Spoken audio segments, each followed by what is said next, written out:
Welcome back to Storytime with Mrs. Watson. It's getting close to being February, and do you know what that means? In the United States and in Canada, we celebrate Groundhog Day.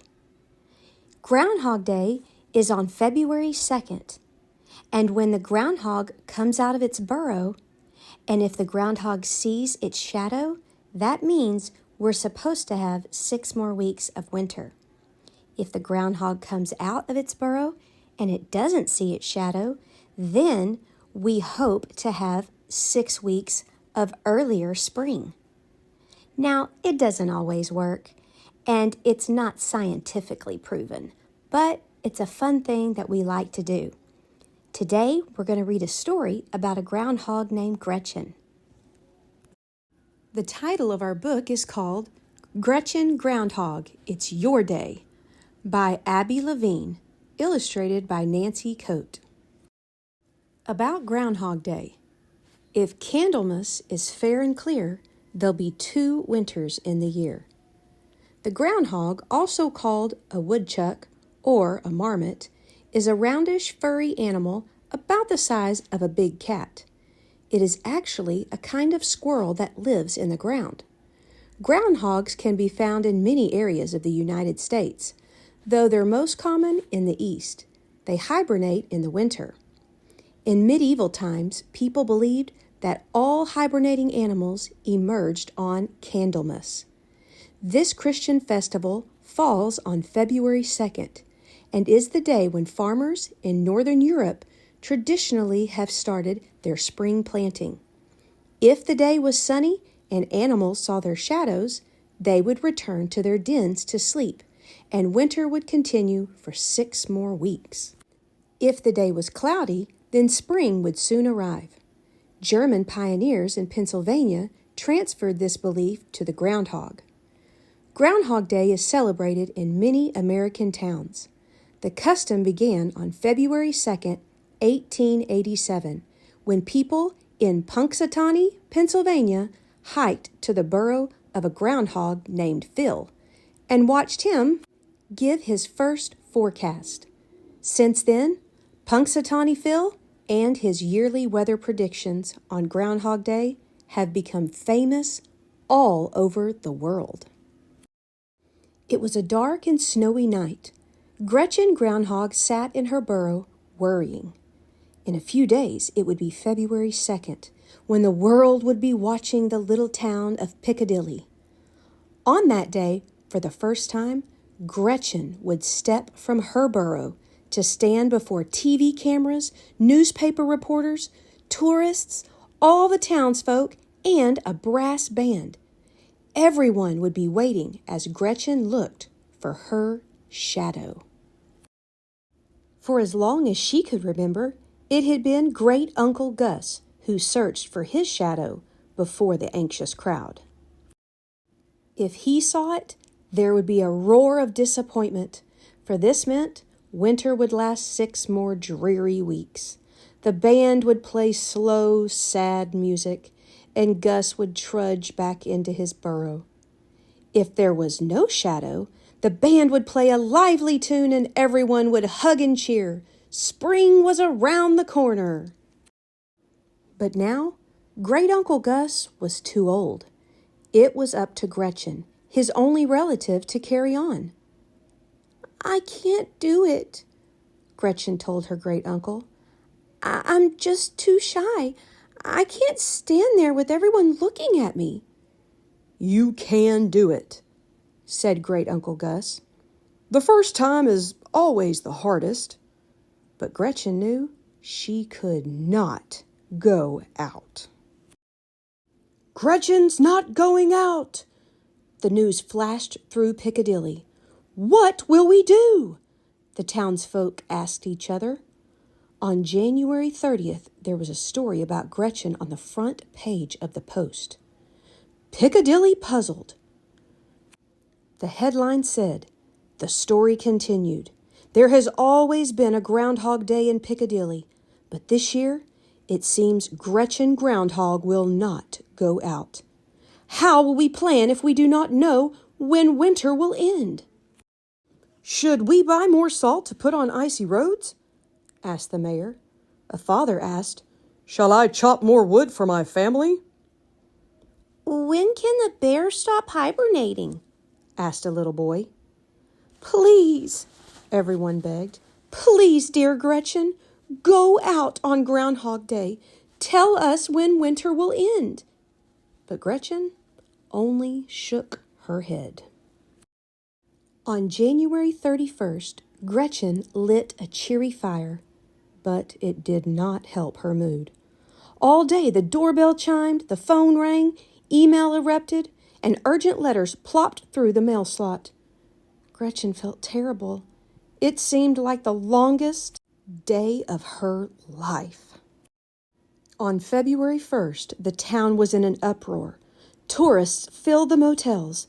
In front of Gretchen's burrow, carpenters were building wooden stands for the crowd.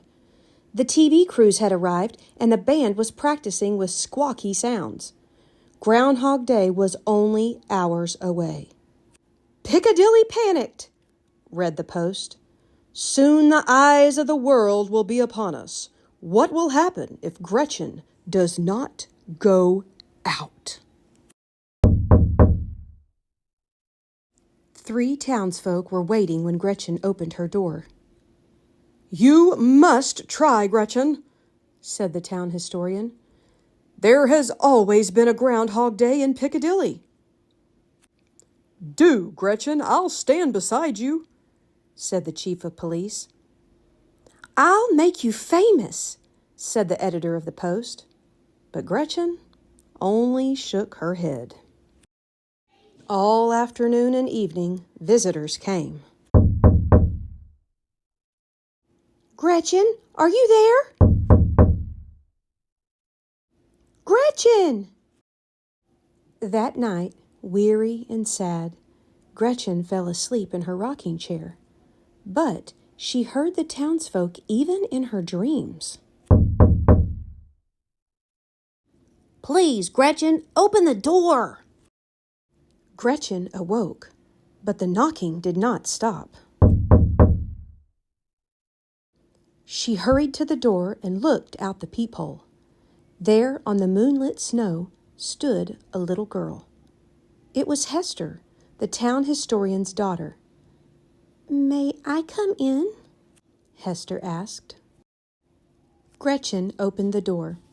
She helped Hester take off her coat, soggy mittens, and wet boots and muffler. I won't stay long, Hester said.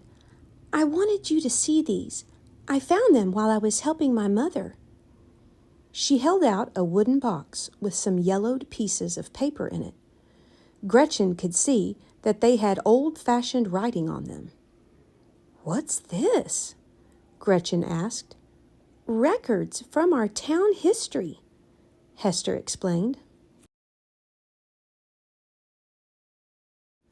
While Great-Uncle Gus made cups of steaming cocoa, Gretchen studied the first piece of paper. Tomorrow I must go out, it read, to stand before the Pilgrims and the Indians. I am greatly afeared.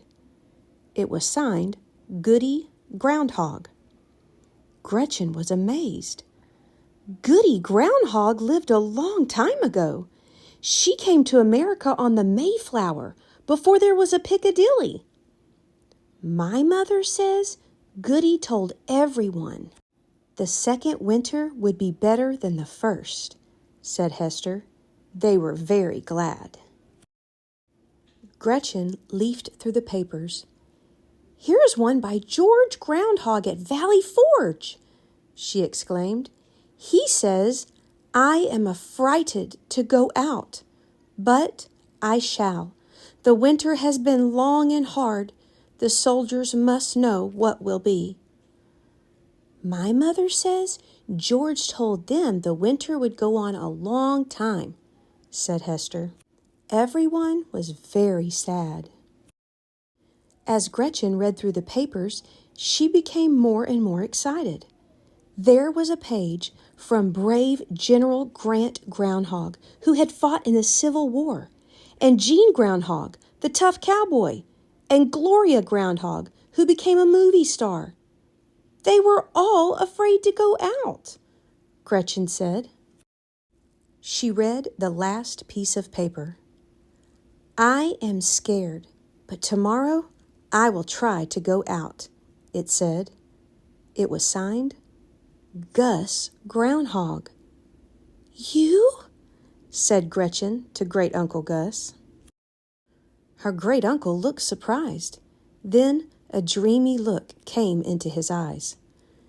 It was so long ago I had forgotten it, he said. Now I remember. I couldn't eat or sleep the night before. What happened then? Asked Gretchen. My great-uncle Grover helped me, said Gus. He said, You can do it, Gus.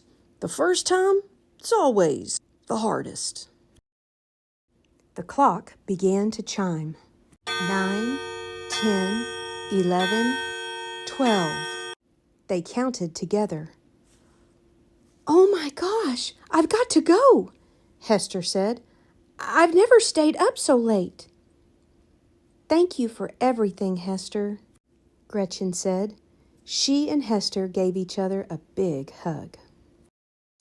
Gretchen went to bed and lay quietly in the darkness.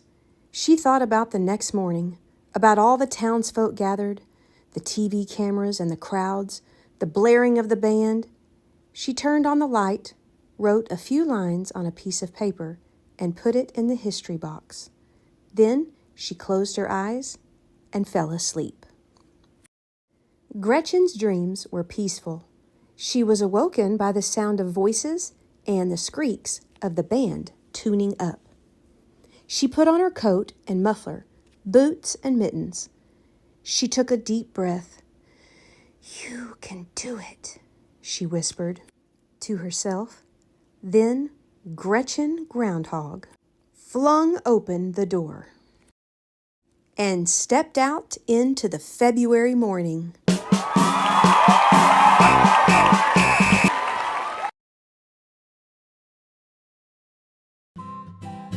Hey friends, if you enjoyed this book, don't forget to like, subscribe, and turn on notifications so you never miss another amazing video on Storytime with Mrs. Watson. Bye!